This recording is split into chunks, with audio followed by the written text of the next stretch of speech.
नमस्कार सर्वांना. नवोदय मिशन या यूट्यूब चॅनलमध्ये पुन्हा एकदा आपल्या सर्वांचे स्वागत करतो.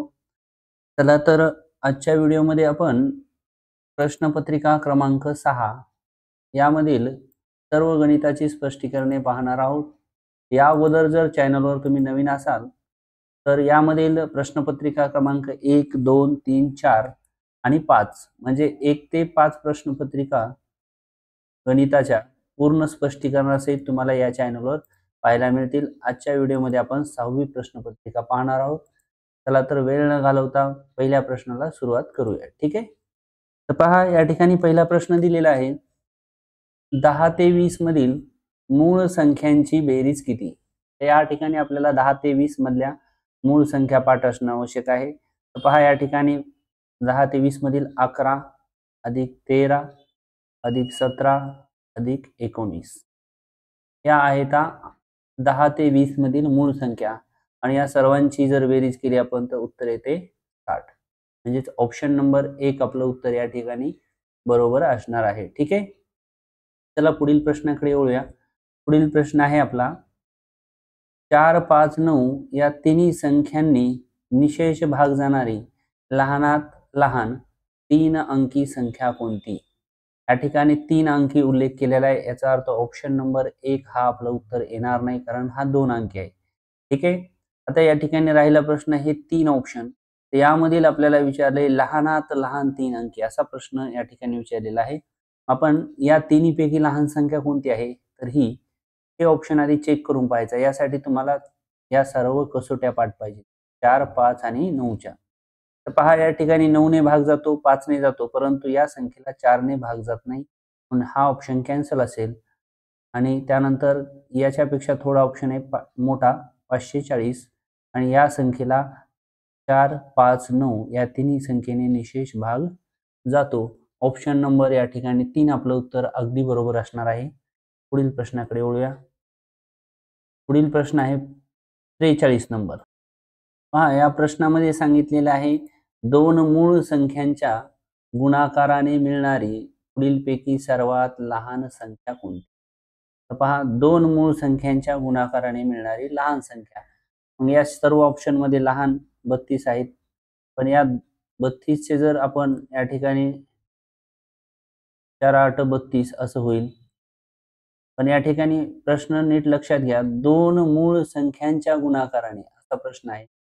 या ठिकाणी 33 चे होतील बघा, 11 त्रिक 33 म्हणजे दोन्ही मूळ संख्या आहेत. ऑप्शन नंबर 2 या ठिकाणी आपलं उत्तर अगदी बरोबर असणार आहे. पुढील प्रश्नाकडे वळूया. 44 नंबरचा प्रश्न आहे. पहा, या प्रश्नामध्ये 8.125 चे पूर्णांक रूप आहे. तर या ठिकाणी आपल्याला शोधायचे. बघा, पॉइंटच्या या साईडला 8 आहेत, म्हणजे 8 हे या ठिकाणी सर्वच ऑप्शन मध्ये आपल्याला 8 या साईडला दिसतात. 8. ठीक आहे.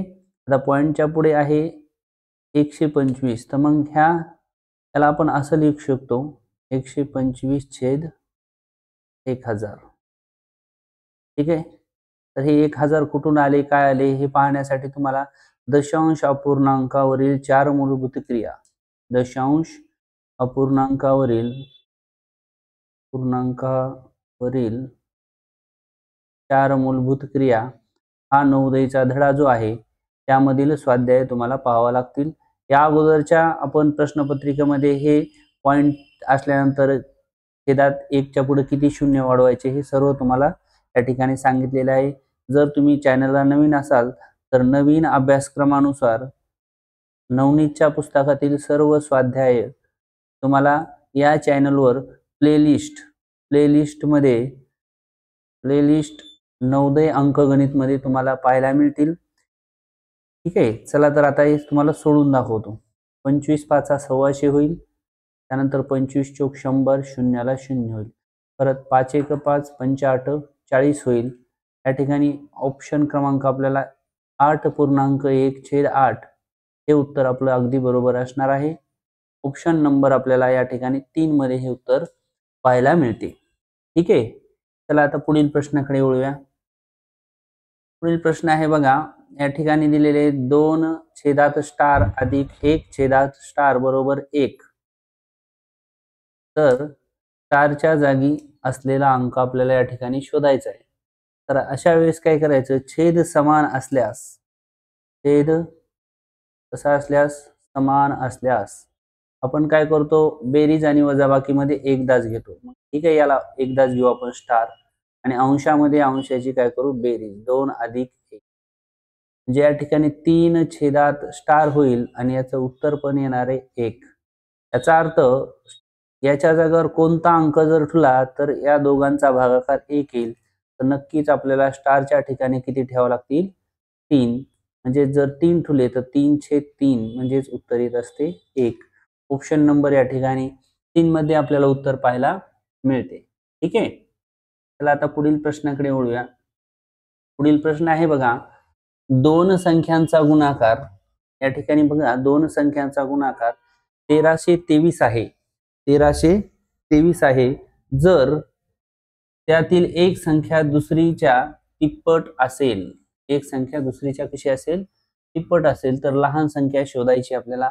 तर आपण काय करायचं, या ठिकाणी एकही संख्या आपल्याला माहित नाही, म्हणजे एक संख्या लिहू इथं आणि इथं लिहू दुसरी संख्या. एक जर संख्या x असेल तर दुसरी असेल तिप्पट म्हणजे 3x, आणि या दोघांची आपल्याला काय दिलेली आहे, या ठिकाणी या दोघांची आपल्याला दिलेली आहे गुणाकार. म्हणजेच आपण काय करायचं, x गुणिले 3x बरोबर 1323, या दोघांचा गुणाकार करून घ्यायचा. 3x चा वर्ग बरोबर 1323. हे 3 गुणाकार आहेत, इकडे भागाकारात जाऊ द्यायचे, म्हणजेच x चा वर्ग बरोबर 1323 भागिले 3. काटाकाटी करून घेऊया. 3 1 3, 3 चौक 12 होईल, उरला 1, परत 3 चौक 12 होईल, परत 3 1 3.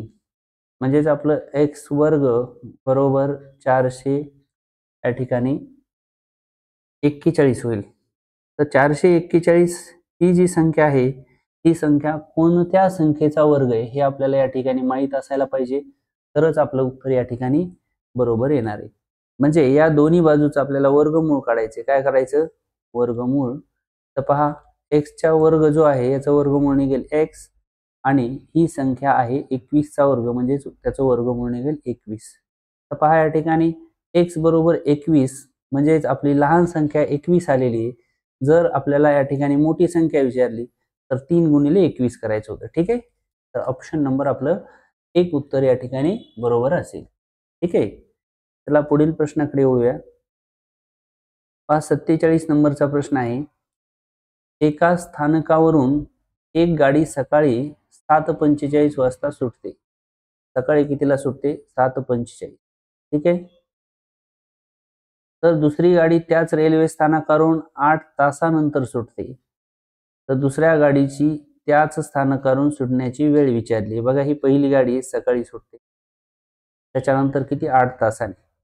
मग आपण याच्यात 8 फक्त काय करायचे, ऍड करायचे. ठीक आहे. इकडं मिनिट नाहीत म्हणून 0 0 देऊन टाकू आपण. यांची जर बेरीज केली तर ती येते 7 2 14 आणि 1 15, 15 वाजून 45 मिनिटं. या ठिकाणी जे 24 तासाच्या घडीनुसार 15 म्हणजेच 3 असतात. या ठिकाणी ऑप्शन नंबर आपल्या या ठिकाणी असणार आहे दुपारी 3 वाजून 45 मिनिटं. ऑप्शन नंबर 2 मध्ये आपल्याला उत्तर पाहायला मिळते. ठीक आहे. तर पुढील प्रश्नाकडे वळूया. 48 नंबरचा प्रश्न आहे. दुपारी 4 वाजून 5 मिनिटे ही वेळ 24 ताशी घड्याळात कशी लिहिली जाते. पहा या ठिकाणी 4 वाजून 5 मिनिटे 24 ताशी घड्याळीमध्ये. पहा 24 तासाच्या घड्याळीमध्ये 12च्या पुढचे जे अंक असतात, आपण याला 13, याला 14, याला 15 असं म्हणजे म्हणतो. तर आपल्याला या ठिकाणी 4 ला विचारले, म्हणजेच पहा 1 2 3 आणि 4, 4 ला नक्कीच काय म्हणतील या ठिकाणी 16. 16 वाजून 5 मिनिटे असं आपलं ऑप्शन मध्ये उत्तर पाहिजे. ठीक आहे. तर या ठिकाणी 16 5 ऑप्शन नंबर 2 मध्ये आपल्याला पाहायला मिळते. ठीक आहे. पुढील प्रश्नाकडे वळूया. पुढील प्रश्न आहे आपला 49 नंबरचा. या ठिकाणी 2 क्रिया आहेत. एक तर बेरीज आलेली आणि नंतर भागाकार आलेला आहे. हा अगोदर भागाकार जर सोडून घेतला तर पहा दशांश चिन्ह समान स्थळावर आहे.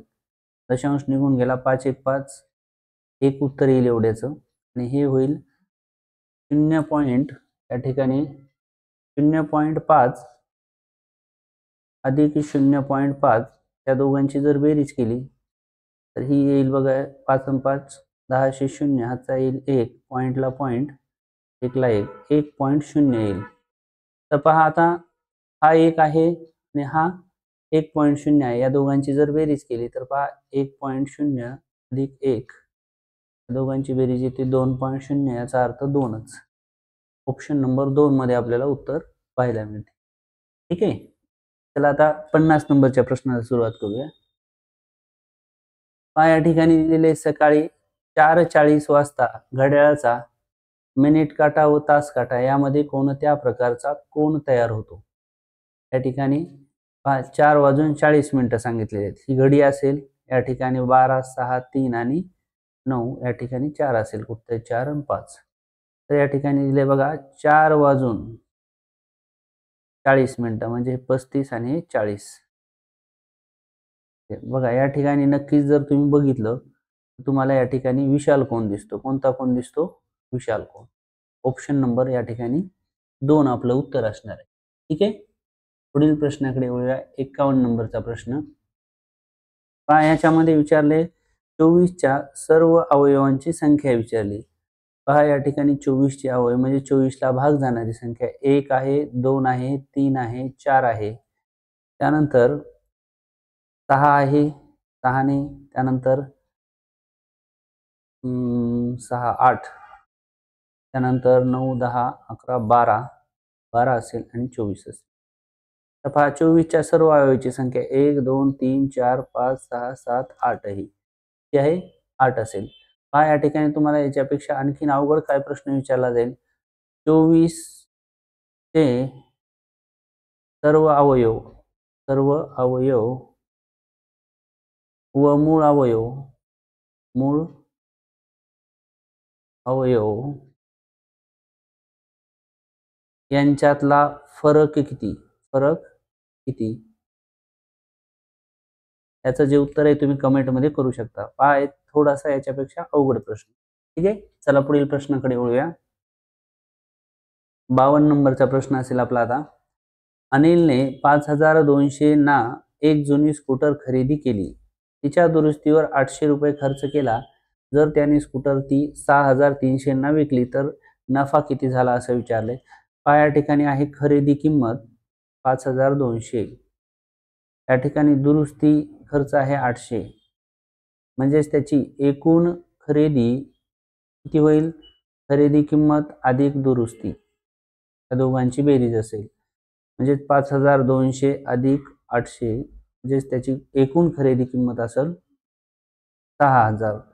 बघा 6000 ला घेतली आणि 6300 ना विकली म्हणजे नफा किती होईल त्याला तर 300 होईल. या ठिकाणी नफा बरोबर सूत्र ठेवून तुम्ही सोडवू शकता. ठीक आहे. चला पुढील प्रश्नाकडे वळूया. प्रश्न नंबर असेल आपला 53.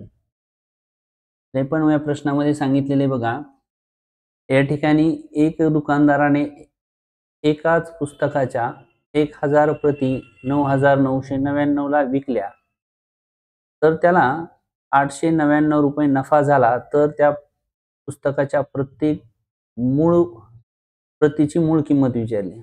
पहा या ठिकाणी इतक्याला विकल्यानंतर नफा इतका झालाय याचा अर्थ जर आपल्याला खरेदी काढायची असेल खरेदी किंमत बरोबर काय होईल विक्री वजा नफा. तर बघा विकलेली किंमत आहे या ठिकाणी 9999 वजा नफा आहे 899 यांची जर आपण वजाबाकी करून घेतली तर ती येणार आहे 9100. तर 9100 ही आपली खरेदी किंमत असणार आहे आणि ही खरेदी किंमत किती पुस्तकाची आहे 1000 आणि प्रत्येक पुस्तकाची मूळ किंमत विचारली. आता खरेदी किंमत 1000 पुस्तकाची आहे म्हणून याला 1000 ने आपण काय करायचं भाग द्यायचं.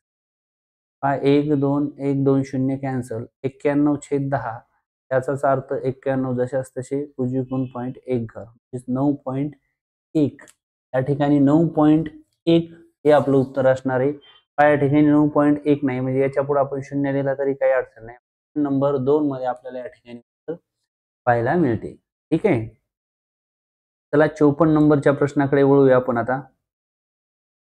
पहा आता 54 नंबरच्या प्रश्नामध्ये आपल्याला सांगितलेलं आहे की एका आयताकार भूखंडाची लांबी तिच्या रुंदीच्या दुप्पट आहे.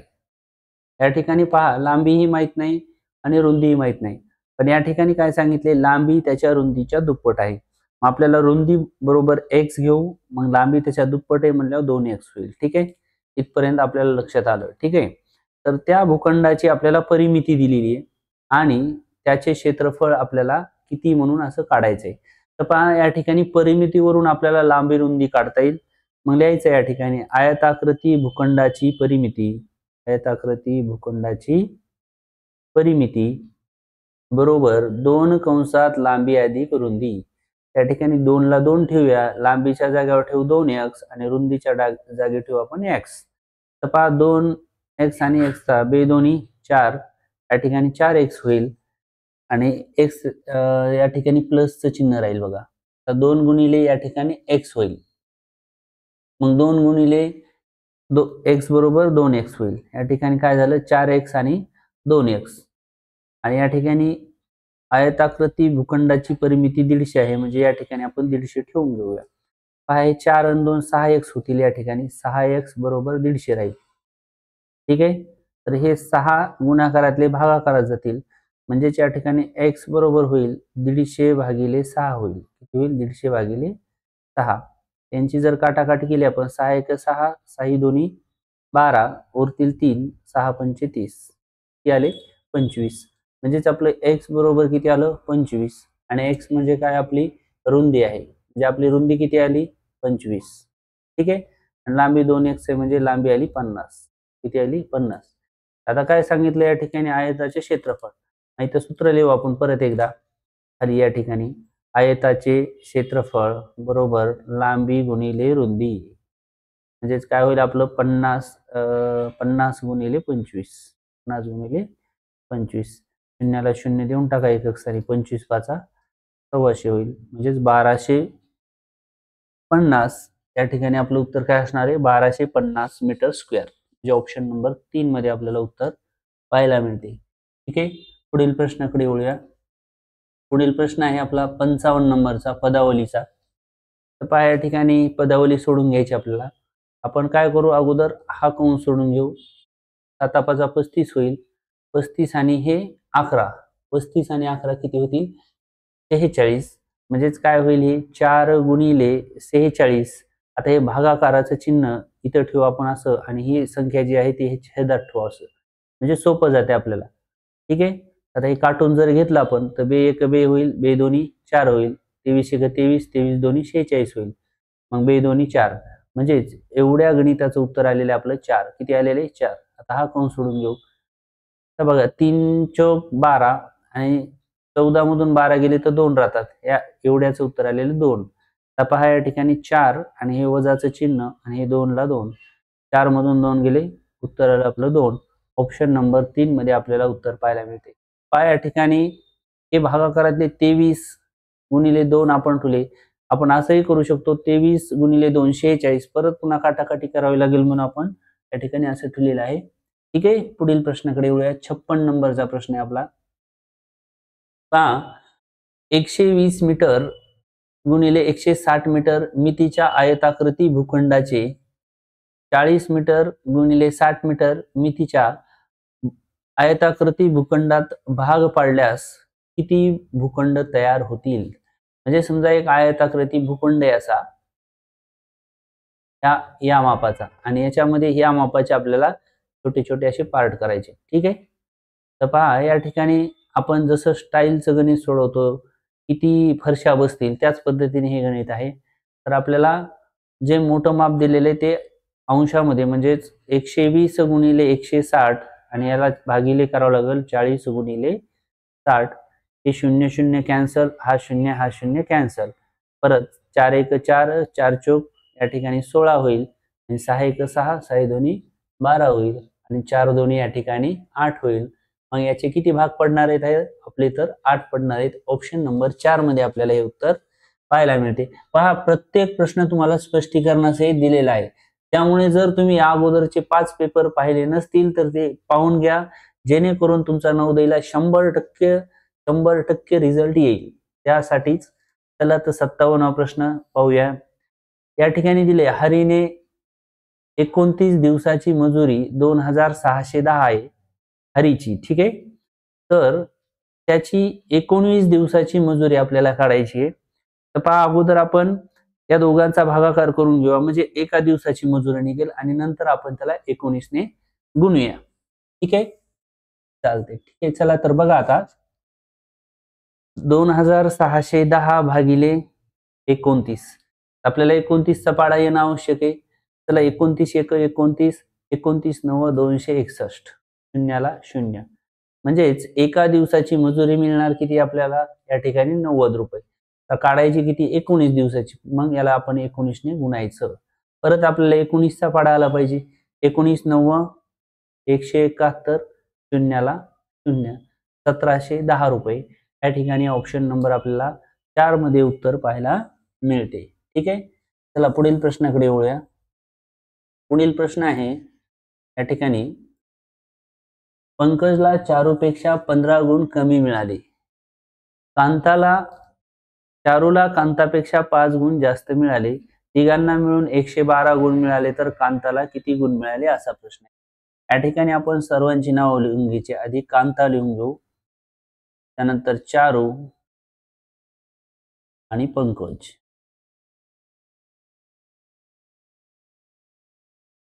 तर आपण काय करू, कांताला 1 गुण करून मिळाले. आता वाक्य लक्षात घ्या, इथं काय सांगितलंय, चारूला कांतापेक्षा 5 गुण जास्त मिळाले. कोणाला? चारूला. तर मग या ठिकाणी कांतापेक्षा 5 म्हणजे 1 + 5 करू याला, ठीक आहे. आता पुढे सांगितलंय, पंकजला चारूपेक्षा 15 गुण कमी आहेत. कोणाला? पंकजला चारूपेक्षा. मग हे चारूचे गुण लिहू अगोदर आणि याच्यापेक्षा 15 कमी आहेत म्हणजे -15 करू. त्याला जर आपण सोडून घेतलं तर पहा, x ला x राहील, या ठिकाणी अधिक वजा वजा होईल आणि 15 मधून 5 जातील 10 राहतील. तर पंकजचे गुण होतील x - 10. याला जर सोडून घेतलं, आता या तिघांची बेरीज आपण करूया. तर पहा, x अधिक x अधिक 5 परत अधिक x - 10 आणि या सगळ्यांची बेरीज येणार एकूण 112, ठीक आहे. पहा, 1 2 आणि 3x या ठिकाणी लिहून घेऊया आपण. आणि पहा, या ठिकाणी अधिक 5 आहेत, वजा 10 आहेत, त्यांची वजाबाकी जर केली तर इथं -5 उत्तर येईल, 112, ठीक आहे. -5 तिकडे गेल्यावर अधिक होतील, 3x बरोबर 112 आणि 5 117 होईल. या ठिकाणी x बरोबर 117 भागिले 3 होणार आहे. 3 1 3, 3 त्रिक 9 होईल, 2 उरतील, 3 9 27. x बरोबर आपलं उत्तर किती आलेलं आहे? 39. आणि x म्हणजे कोण आहे? कांता. आणि या ठिकाणी आपल्याला कांताचेच गुण विचारलेत, म्हणून ऑप्शन नंबर 2 मध्ये आपल्याला उत्तर पाहायला मिळते. जर आपल्याला चारूचे गुण विचारले असते तर ह्या x च्या जागी आपण 29 ठेवले असते, अधिकचं चिन्ह आणि 5 यांची बेरीज केली असती, तर या ठिकाणी आपल्याला चारूचे गुण मिळालेले असते 44. तसेच जर पंकजचे विचारले असते तर आपल्याला 29 मधून 10 वजा करावे लागले असते, 19 गुण मिळाले असते. अशा पद्धतीने आपण हे गणित सोडवू शकतो, ठीक आहे. चला पुढील प्रश्नाकडे वळूया. पुढील प्रश्न आहे आपला आलेखावरचा. एका प्राणी संग्रहालयात प्राण्याचे नाव आणि त्यांची संख्या सोबतच्या स्तंभालेखात दर्शविले आहे. त्यांचा अभ्यास करा व पुढील प्रश्नाची उत्तरे सांगा.